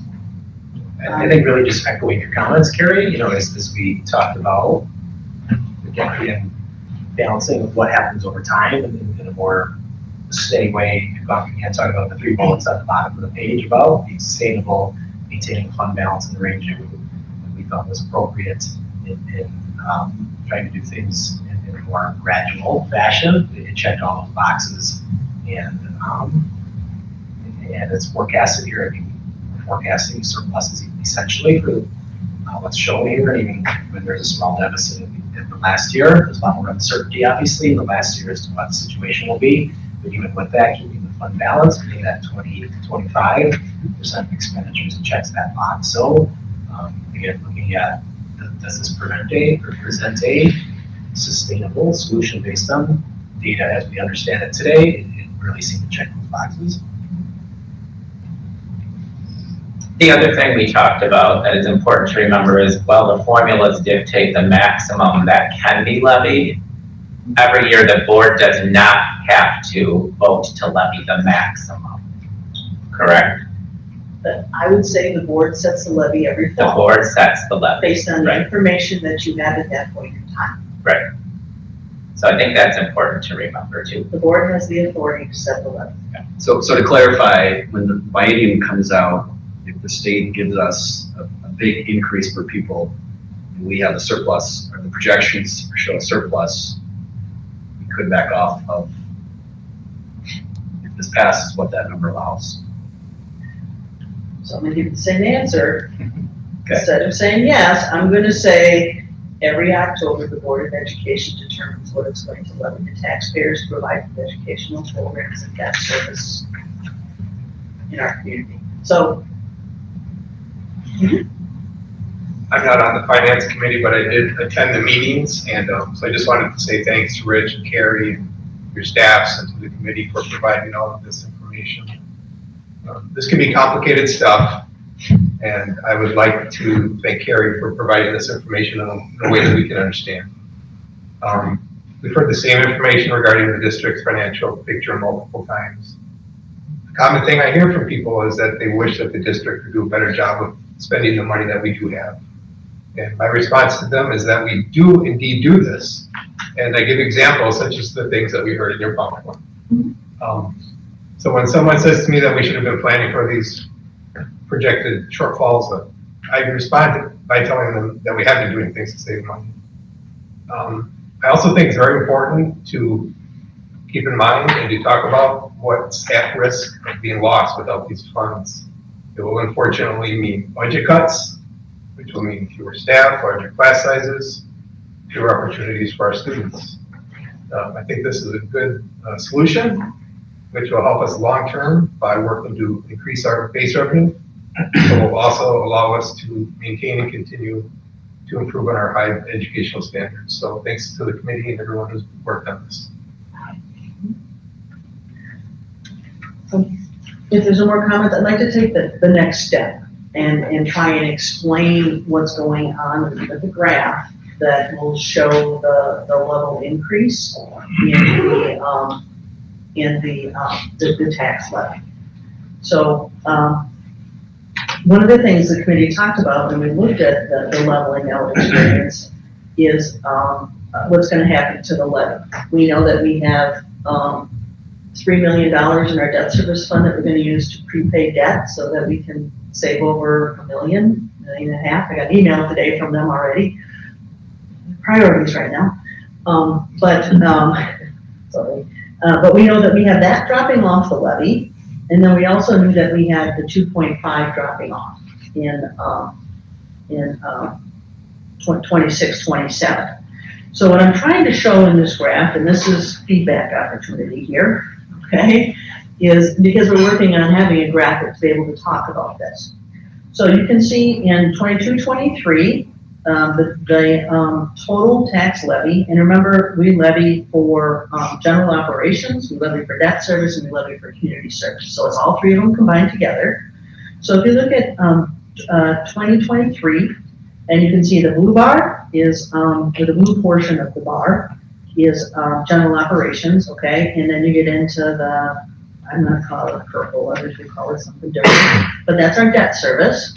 And then the slim, there's a thin piece on the top that is our community service fund, okay? And our total levy is almost 22 million. So then when you go to the next year, 23, 24, this is where we talked about, we're asking for 4 million in recurring authority to build the base. We also know that we have 3 million dropping off in debt. So the tax levy impact, if you will, is really $1 million, okay? But if we talk about current moving forward, the levy impact for next year is about $1 million, okay? And then if you recall then, we looked at $1 million for 24, 25, $1 million for 25, 26, and then the year that the non-recurring referendum drops off, we're looking at 3.5 million, but that 3.5 million that we're asking for when it comes to the levy is going to be offset by the 2.5 non-recurring that's dropping off, so it's $1 million. So when you look at kind of all in what we're doing, I'm going to call it net annual change to the levy is $1 million to build to build back our base 9.5 million. So think about it, look at the chart, see if it makes sense. If you have some feedback, let me know. Because that's really how this levels off the tax experience, is because of what's going on in the current year to next, and then also with the non-recurring dropping off. Carrie, as I reviewed this over the weekend, one of the things that really stuck out to me was the budgetary challenges that we're talking about today are not unique to Milton, but instead representative of what challenges school districts around the state are facing. This decision this board makes tonight, and by extension, the decision the community may be asked to make is intended to answer the core question of what kind of education we believe the children of this community deserve. While local school districts are being asked to fix these problems, let's be clear, the state of Wisconsin is responsible for causing them. In 6 of the last 8 years, the legislature has not increased state-imposed revenue caps that control 3/4 of the district's operating budget. Think about that for a moment. Despite record surpluses at the state level, the legislature has turned its back on one of the most fundamental responsibilities of functioning society, and that's providing a sustainable method for providing children a quality education. A brief review of Wisconsin election data from 2020 supports this claim. The state of Wisconsin is organized in 421 school districts. During 2022, there were 92 operating referendums asking voters to exceed the state-imposed revenue limits. It's believed that these 92 referendums represent the largest number of operating referendums to ever be presented to voters in any single year in Wisconsin. It's my understanding that 2023 is going to be another year with a significant number of districts asking their voters to pass operating referendums. Why? Because they are suffering from the same problem of diminishing resources from the state of Wisconsin. During the 2000s, the relative state funding of education fell from 11th in the nation to 25th. According to analysis of data from 2020, the Wisconsin Policy Forum reports that we now spend 5.6% below the national per pupil average on education. Relative growth in Wisconsin's per pupil funding from 2002 to 2020 went up 48.6%. 48.6%. This represents the third lowest among the 50 states during that time. By comparison, the national average increase in per pupil funding during the same period was 75.2%. It's also important to remember that the state has provided no increases in the revenue cap since then. It's likely that our relative standing has continued to fall. Again, local school districts are being asked to fix problems that have been created at the state level here in Wisconsin. I've heard people in this community ask why we would do this if we've already passed an operating referendum and a capital referendum. I understand these questions and appreciate that many people ask them. As shown, Carrie, in your presentation, we are already a low revenue district. The review of data from 2020 and 2021 suggests that our revenue per member is approximately $1,400 below the Badger Conference average and approximately $2,600 below the state average. I would argue that this suggests the district has been good stewards of the available resources. The current $2.5 million operating referendum was in response to the challenges faced by us when it was presented. I remind everyone that there has been no increase in state-imposed revenue caps in 6 of the last 8 years. The budgetary problem solved by that action has been exacerbated by a state that is content to do nothing. The questions we face today are in response to the challenges we face today. As it relates to the capital referendum, I'll remind the community that this action was intended to address the status of our aging buildings. The action helped update and modernize our facilities in an effort to maintain and provide the forward-looking infrastructure needed to educate our kids. In summary, capital referendums provide resources to support buildings and facilities. Operating referendums provide resources to support the day-to-day job of educating our children. The district appreciates the community's history of support. Thanks to this community, the existing operating referendum successfully addressed budgetary challenges that were in place at the time it was passed. And the capital referendum successfully addressed the needs of facilities that were originally built between the 1950s and the 1980s. And so we're presented today with challenges that face us here now. Page 10, as shown on the slides, shows deficits in the current situation in all the years presented. While the question presented here tonight is somewhat complicated, in a simplistic way, it can be explained as adding $1 million new dollars to the revenue limit in 4 consecutive years, as shown earlier. You may remember that we voted to pay down $3 million in debt to save over $1 million in interest expense. That action was a one-time $3 million expense that, as presented, would be replaced with a $4 million change in the first year as proposed here. This is a net of $1 million. The second and third year would be an additional $1 million revenue authority. The last year, we recognized the current operating referendum will expire and the proposed 3.5 revenue authority will be offset by ending the current 2.5 million operating referendum. Again, this is a net of additional $1 million in the final year. There is currently no indication that Wisconsin school districts will receive a meaningful change in the level of funding in coming years. What's presented here is a conservative response to the realities that exist here and now. And so I have to ask, do we as a community want to provide our children a quality education? To do this, we need to attract and retain quality educators. To do this, we need to provide an extensive list of programs that engage and inspire our students. To do this, we need to maintain reasonable class sizes and adequate levels of support to make all of this function properly. To do this, I believe we need to move this forward to the April ballot. Could you go back to the third graph, the third slide? Just in line with what Dave was saying. Waiting for the legislature to happen is not going to happen. We've seen it. And even if you look at what we got in 2019, 20, 2021, 25 years later from the beginning, we're getting less per student than we did 25 years ago. So it's not like they gave us a gift in those 2 years. They gave us less than they gave us 25 years ago. The legislature is what's forcing public schools to go to these referendums because that's the only way we can. And they've also forced us to only be able to go to referendum at certain points of the year during election cycles. So waiting till November or till the following April or whatever, we're going to be in a bigger hole than we already are.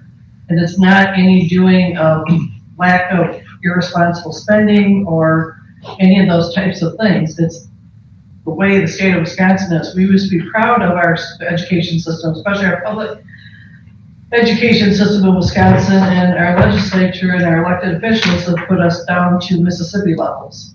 Okay, so, but I don't know what else we can do. I mean, there's things that we can cut, there's things that we can change. Is that going to keep teachers in our district? Is that going to keep paras in our district, cooks, bus drivers, custodians? Is it going to keep families wanting to come to our district if we're not offering the best possible that we have? Which I feel we're doing right now by offering the services we have. But we can't afford to be a blind eye to this. One thing I'd like to share that's somewhat on the same lines as Shelley mentioned, and Rick alluded to it too, is kind of that question of what if? What if the board decides not to bring this to the voters, or what if it goes to the voters and doesn't pass?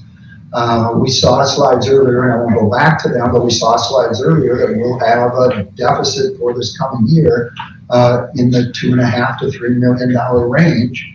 And it's important to us to have a balanced budget. So if our revenues and our planned expenditures are $2.5 to $3 million apart, either for the next year or that continues to grow all the way up, as we saw in those earlier slides, we would have a responsibility to make more reductions. As was mentioned earlier, and we highlighted in some of the slides at the last couple board meetings, we've worked really hard over the last couple of years to look for efficiencies across our district. I think our principals and staff will vouch for the fact that it's important for us to be fiscally responsible. And we see all kinds of data that shows that we have been, and we would continue to be. If the board does move this forward and the voters approve it, that doesn't mean we start spending extravagantly, because what this does is allows us to maintain the staffing and the programs that we have in place now. We would continue to look for efficiencies where we can. Some of the things that weren't necessarily highlighted there, but we over a year ago made a 5% reduction to our school budgets, to each school's budget and each department's budget to try to get in front of this. We also, whenever there's a position that's open, we look at whether there's a need to fill that position. If someone resigns or retires, we don't automatically post that position. We have a conversation about, are there ways that we can restructure to do that more efficiently? And some of the changes that we've made have allowed us to become more efficient, but we also have picked around the edges, so there's not a lot of low-hanging fruit left in the district. If in the coming year or in future years we need to make multi-million-dollar reductions, we know that 75 to 80% of our expenditures every year are for people, whether it's salaries, benefits. 75 to 80% are for people. So if we need to reduce millions of dollars from our budget in coming years, that means fewer people. It means fewer in all of our different employee groups. And that would be happening at a time when competition for people is much, much stronger than it's ever been in my entire educational career. And I see Mr. Hoffman, who he and I have been in education for a similar length of time, and we've never seen a situation like this where competition, not just for teachers, but for bus drivers, for food service staff, for administrators, is much more difficult than it's ever been. And it really goes back to the slide that's on the screen right now. For a number of years, the district had a uniform model for funding schools. And by schools, I mean school districts across the state. That per pupil continued to increase. Districts could count on that happening. And when that fell off, it really has created a system that encourages haves and have-nots. We've heard about a number of school districts that have passed operating referendums, some of them quite large, significantly larger than what we're asking for this past November, and there'll be more that will be coming to the voters this April. Districts that are able to pass those are going to be much better equipped to compete for staff, for programs, for extracurricular activities. So I'm not talking about person X's position would be eliminated, or this program or this sport or this fine arts opportunity wouldn't be available for students, because those are things that we'd have to decide if we got to that situation. There isn't any way that we could balance our budget without these funds coming to us, without making significant reductions to our staffing and to our programs. And it would be extremely difficult for us to maintain the high quality of education that we have for students. I think one of the reasons which I was shaking my head is if anyone's paid attention to the staffing reports throughout the regular board meetings, we've had an unprecedented amount of resignations this year. I haven't seen it in my experience in the district. And so the question is, where are these people going when they're leaving? They're either leaving education altogether, or they're going to a different district where they can make $4,000 more. They're willing to drive 20 extra miles to make $4,000 more. So if we have to start cutting teachers, staff, programs, and it's just not going to be good. It's not going to be pretty. And when I got my job in Milton back in the 80s, there were 250 applicants. Now we have positions that are open and we get 8 applicants for some positions. And so those are the realities that we have to stay competitive. If we want good teachers in this district, we have to stay competitive or they'll leave. That's just the reality of education today. So that's why I was shaking my head. Yeah, I guess before you get to your last slide, Carrie, I did have a couple of comments I would share. First of all, I would echo what a couple of the board members have said here with thanking and applauding Carrie and Rich and the folks behind Carrie that helped gather the data. It's the most intensive forward planning financial exercise that I've ever been on the board here. And so thanks to that. And then I want to really applaud all of my fellow board members because as I think you can probably surmise from this discussion, this is incredibly complex. And our job, at least as how I view it, is to try to address everyone's interests, right? We've got the kids, we've got our staff, we've got our families, we've got our district residents. And without exception, the 7 people up here were able to sit down and balance, in my estimation, all of those needs. And I think when you saw Carrie walk through the examples, and you could have innumerable scenarios, right, of how many dollars you would propose in any particular year, but I think you saw the progression of our thought process, and I can't speak for the board, but I think just in general, you know, we found a solution that she showed in the first example that did not answer yes to any of our questions. It was not particularly sustainable, it did not maintain our fund balance, and it did not keep the tax impact as historically flat as we could do. So we moved to another scenario. And while we improved it a little bit, that didn't answer all the questions. And then I think you saw in the third scenario, we were able to say yes to the fact that it was sustainable, we could maintain our programming, it would have somewhat of a flatter impact on taxes, but maybe it was too generous in the manner of what it did to our fund balance. And that was, the board tried to be very practical, if you will. I can share with you, our fund balance is among the lowest of districts our size across the state. We've been fiscally responsible and been able to operate with a fund balance in a modest range. So it was a goal, as Carrie shared on one of the earliest slides there, to maintain that.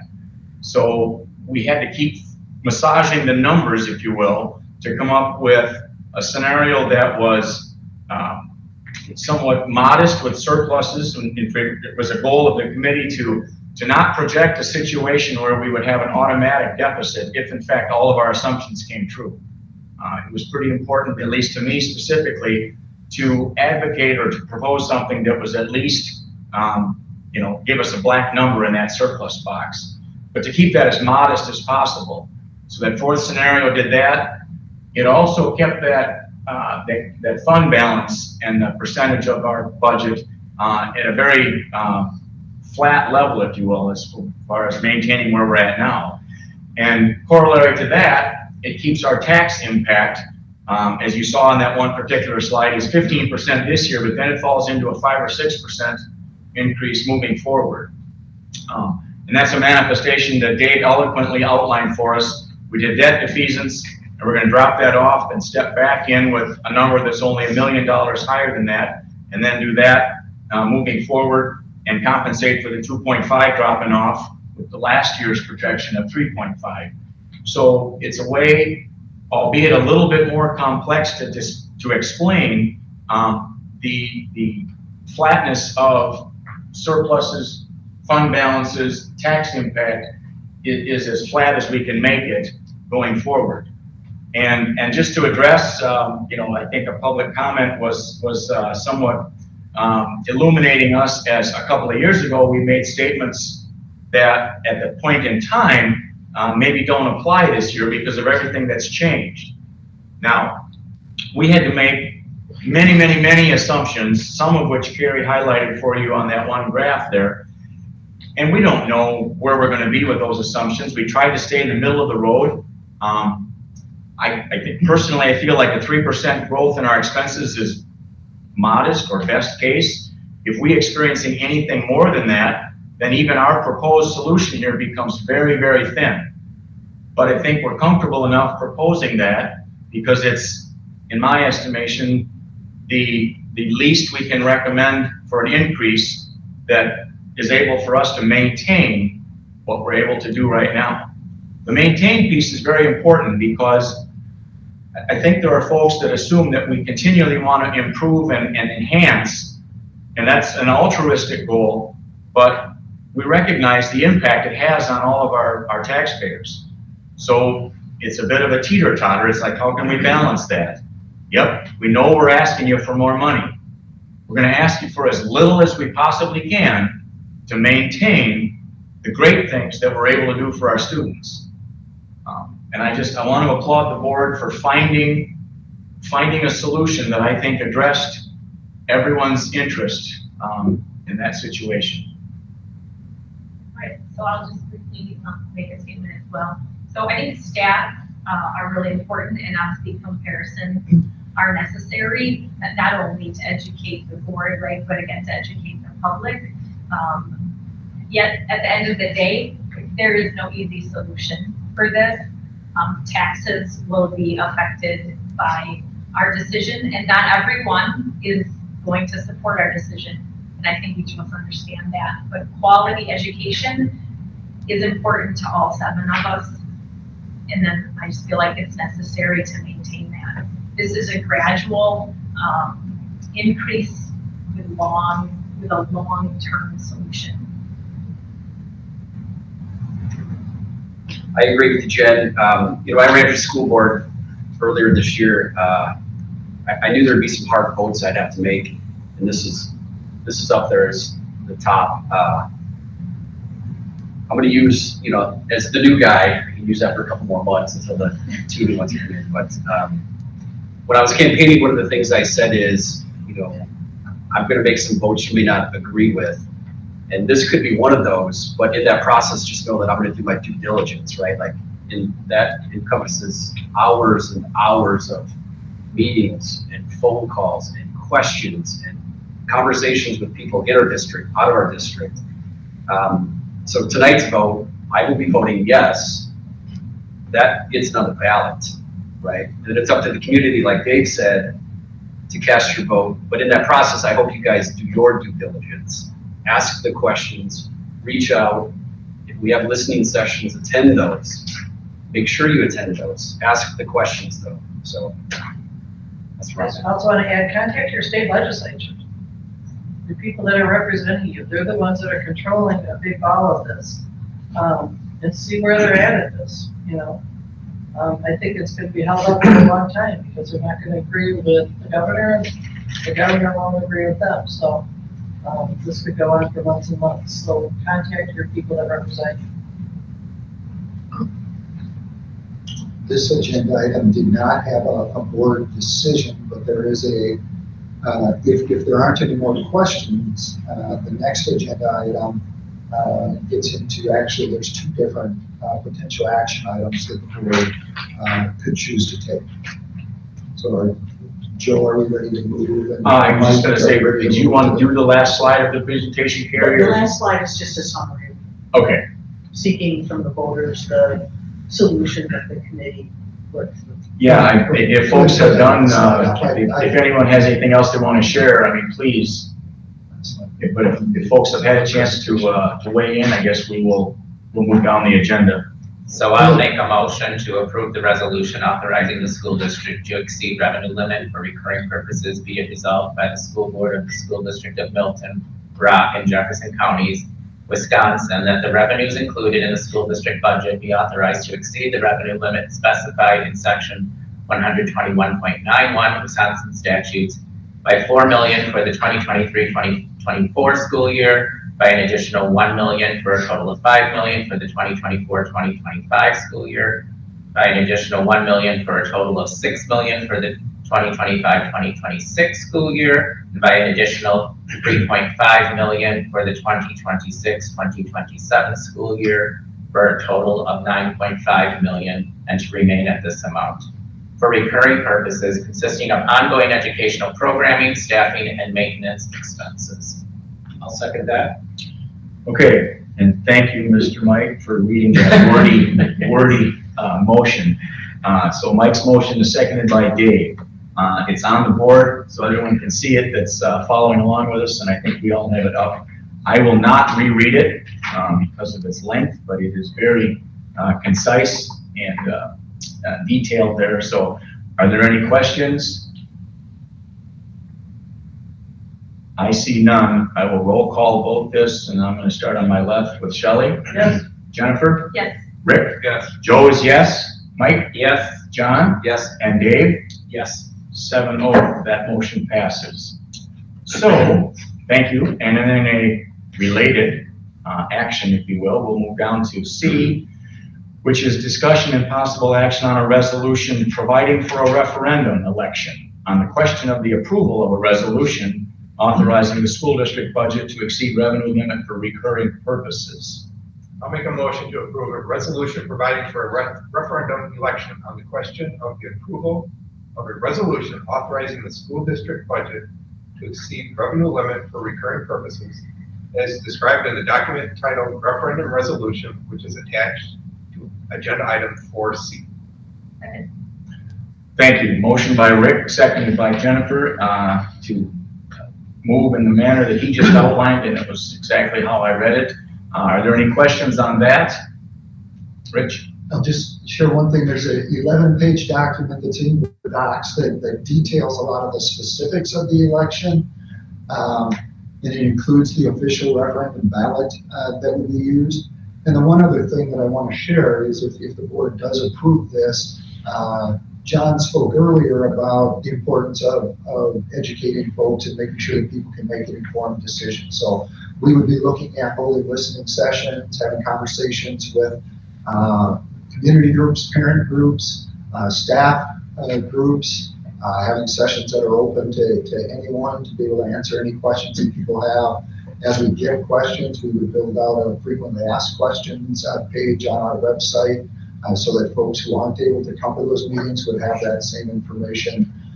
Because our role then, if the board does approve this, would be to make sure that we do answer any questions that are out there and provide accurate information to the voters.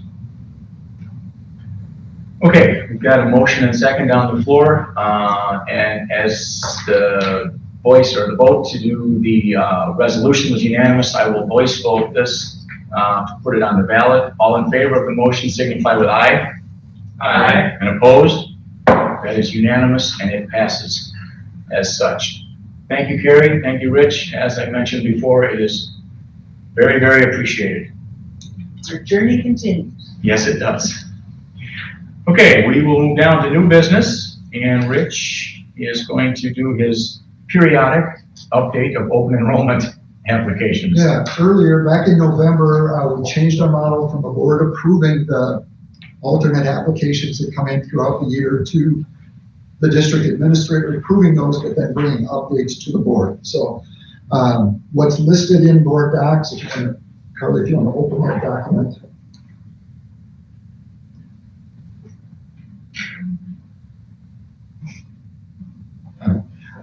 There are, it lists the open enrollment ins and outs from November 15th until now. There were 7 open enroll ins and 4 open enroll outs at a mix of different grade levels, but it kind of continues our trend over recent years of turning around that decline in open enrollment and narrowing that gap, which is a really good trend for us.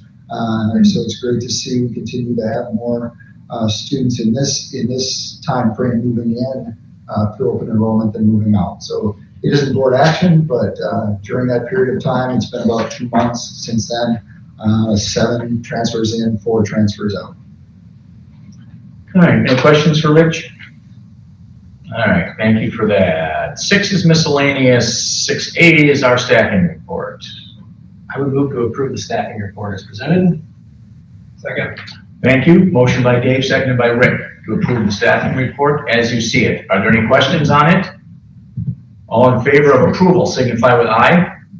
And opposed? That passes. Thank you. Gifts and donations. I'll move to approve the gifts and donations with gratitude. I'll second that. Motion from John is seconded by Dave to approve our gifts and donations with the gratitude of the district. Questions? All in favor of approval signify with aye. And opposed? That clearly passes. In addition, meeting dates. Mr. Donovan? We have a few upcoming meeting dates. In between now and the next regular school board meeting, we have a HR committee meeting coming up on Wednesday of this week, January 25th. That meeting is at noon in the first floor conference room here at district office. Again, that's HR committee, January 25th at noon. We have a joint HR finance committee meeting also on January 25th at 1 p.m. That'll be in the same location, first floor conference room here at district office. It's not a committee meeting or a full board meeting, but we have a benefits advisory group meeting that same day on January 25th at 4 p.m. Rick is the rep from the board on the benefits advisory group. Then the following time frame, we have an HR Finance Committee joint meeting on February 8th at noon, again here at district office in the first floor conference room. Our next regularly scheduled school board meeting is 3 weeks from today on February 13th at 6:30 p.m. Then between that and the next board meeting, we have a benefits advisory group meeting scheduled for February 22nd at 4:15. And then our second full board meeting in February is on February 27th, again at 6:30 here at district office. Rich, did you say the February 8th meeting, finance committee meeting is at noon? I have noon written down. Does that match what? I have one, but I have 12. I'm probably wrong. Let me double check. Come on, just in case. Just in case. Spring lunch. You said that was The 8th of February. February 8th? No, I have noon on my calendar. Okay. But what we'll do is Noon is good. we'll send verification out to folks tomorrow. We'll double check and send info out. All right, other questions on meeting dates? All right, seeing none, we are scheduled for an exec session tonight, and I will read the motion here in a minute, but I would need someone to make, and we'll get it voted on. And we are not taking any action or proposing any action, so we will adjourn from executive. We're not returning to open, just for FYI. So I would entertain a motion to go into executive session pursuant Wisconsin Statute 1985 sub 1 sub C and Statute 19.82 sub 1, which is considering the employment, promotion, compensation, or performance evaluation data of any public employee over which the governmental body has jurisdiction or exercises responsibility. Tonight's meeting is relative to the superintendent evaluation. So moved. Second. Thank you. Motion from Mike, seconded by Rick. Roll call, David? Yes. John? Yes. Mike? Yes. Joe is yes. Rick? Yes. Jen? Yes. Shell? Yes. 7-0, we are in executive session. Thank you for coming. We'll take a